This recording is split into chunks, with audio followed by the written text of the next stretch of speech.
నమస్తే అందరికీ. మనం ఈ వీడియోలో నారు ఎలా పోసుకోవాలో తెలుసుకుందాం. వడ్లను ఒకరోజు ముందే నానబెట్టాలి. మరుసటి రోజు అందులో నీరు లేకుండా తీసివేయాలి. తర్వాత మూదాకులు తెచ్చుకొని పెట్టుకోవాలి. ఈ వీడియోలో చూపెట్టిన విధంగా ఒక పైపు చుట్ట అనేది రౌండ్గా పెట్టుకోవాలి. అడుగు భాగంలో ఒక పట్ట వేసుకోవాలి. ఎందుకంటే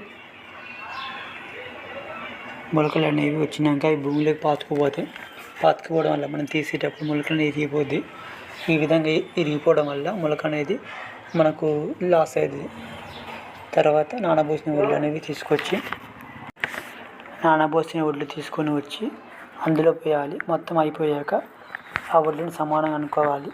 వాటిపై నుండి ఎండుగడ్డి వేసి ఉదయం సాయంత్రం 3 రోజుల పాటు నీళ్ళు పోసుకోవాలి.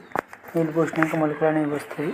మొలకలు వచ్చినాక వాటిపై గడ్డి అనేది తీసేసి